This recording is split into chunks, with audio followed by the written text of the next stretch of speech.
Former President Goodluck Jonathan has urged Nigerians to see the 2023 elections as an opportunity to birth a new country.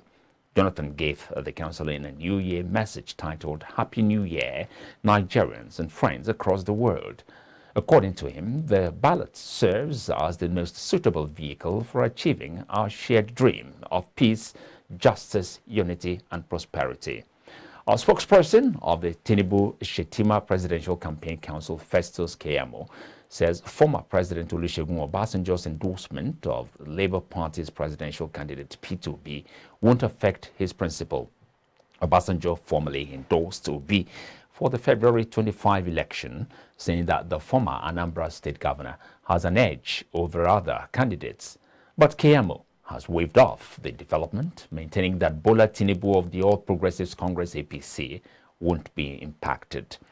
The Atiku Okowa Presidential Campaign Organization says the subjective support for P2B, the Labour Party presidential candidate by former President Olusegun Obasanjo, is his personal wish. The spokesperson of the organization, Kola Olobodiyan, said in Abuja that Obasanjo's wish did not reflect the opinion or position of overwhelming majority of Nigerians across the country. He, however, said while the former president was entitled to his personal opinion, as remarkable as it may appear, it remained individualistic. He added that the wish could not redirect Nigerians from their determination to rally with a more experienced, more proficient, and more accepted presidential candidate of PDP, Alhaji Atiku Abubakar, to rescue and rebuild the nation. Olabodiyan said, surprisingly, in the face of the alarming challenges facing Nigeria, which required a tried and a tested hand, Obasanjo was not suggesting a candidate with experience in governance at the national level. Olabodiyan said that in any case, Obasanjo's opinion could not sway Nigerians, remembering he made similar endorsements in last election. He added that it would be extremely difficult for Nigerians, particularly the youth demography, to accept Obasanjo's opinion as the solution to the myriad of challenges facing the nation today, knowing the reality of the country.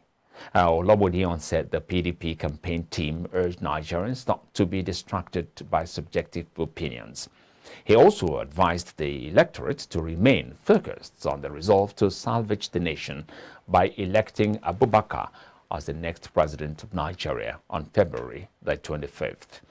Ahead of the 2023 general elections, the Council of Obas and residents' communities in Sokoto State have thrown their full weight behind all the candidates of the All Progressives Congress APC in the state. This development came to the fore when the leadership of the two groups visited APC leader in the state, Senator Aliyu Wamako. A special assistant on media to senior Senator Aliyu Wamako said that the first to visit was the Oba in Council led by the chairman, Alhaji Surajuddin Sahabi, who spoke on behalf of the group. Sahabi informed the lawmaker that on the part, they were ready to work together with the APC leadership towards ensuring the success of the party come 2023 general elections in Nigeria. He further said that the residents' community in the state would not forget the invaluable gestures extended to them by Wamako when he was the governor of the state. Responding, former governor of the state, Senator Aliyu Wamako, while welcoming the two groups, said Nigeria is one indivisible nation, adding that Sokoto is a home to all the tribes, irrespective of where one comes from. The lawmaker said that one of the reasons APC brought Tinubu as its candidate was to ensure the unity of Nigeria as indivisible nation.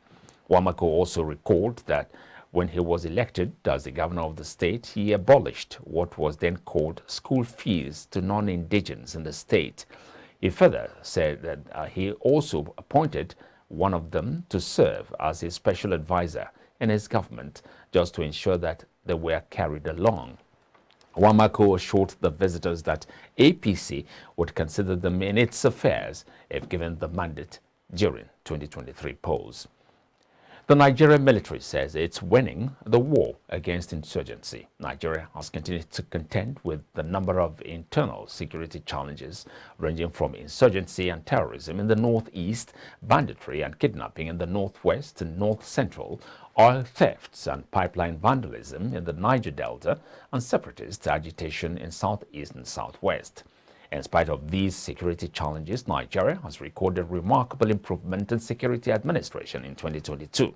The Armed Forces of Nigeria has remained steadfast in restraining peace and security across the country and had deployed troops across the 36 states and federal capital territory to tackle all forms of security threats in collaboration with other security agencies.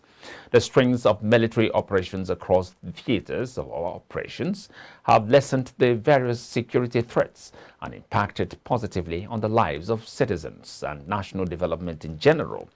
Although there are close to 11,000 deaths recorded in 2022, most of the deaths have been due to military actions, not from activities of non-state actors.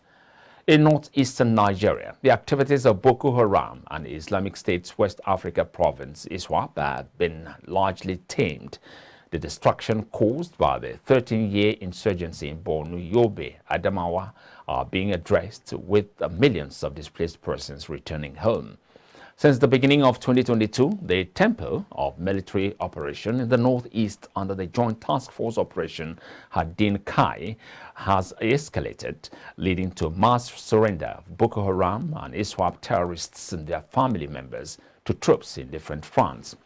Available record revealed that more than 82,000 terrorists and their families have so far surrendered due to the intensity of military onslaughts against them. More than 60,000 of them who surrendered did so in 2022 alongside their wives and children. The onslaught also led to the capture of hundreds of terrorists across the region. Today, about 900 arrested terrorists are awaiting prosecution, while thousands of the terrorists, including their commanders, collaborators, and logistics suppliers, have been killed in land and air operations. The successes recorded in the various operations conducted in the region by the military has facilitated the return of peace and stability in some parts of the northeast. There was also enhanced intelligence gathering and sharing, as acknowledged by the Chief of Defense Intelligence, Major General Samuel Adebayo. He said the agency has continued to carry out its mandates conscientiously with positive outcomes, adding that it prioritized technical and communication aspects of intelligence in support of armed forces operations and activities within and outside the country. FCT Minister Malam Muhammad Bello has called on residents of the territory to participate in the 2023 general elections in peace, unity and togetherness. Bello, who made the call in his New Year message to the residents in Abuja, also enjoined them to resist any attempts to cause disharmony and disaffection within the ranks. The minister stated that elections in FCT had always been peaceful and asked the residents of the FCT ensure that the upcoming 2023 polls also reflect. Now, the minister also lauded the residents for holding true to the principles of unity and peaceful coexistence, which is the foundation on which the FCT is grounded. Bello said that the residents were obliged to live up to the ideals of the founding fathers of the territory as a place where every Nigerian could call home. He appreciated the residents for their understanding despite the discomforts they must have endured in the course of remedial measures, called for their continuous support and cooperation. The minister solicited the cooperation and support of the residents in the task of removing illegal structures and settlements within the city, both for security purposes and maintaining the sanctity of the Abuja Master Plan.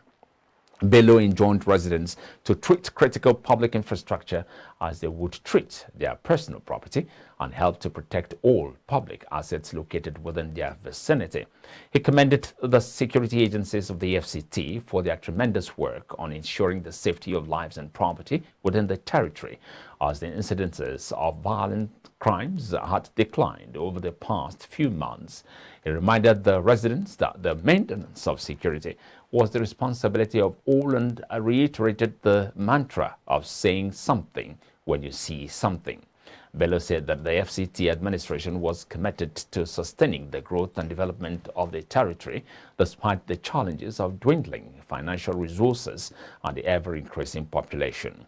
According to him, the administration is evolving new strategies to meet its financial obligations in line with growing demands.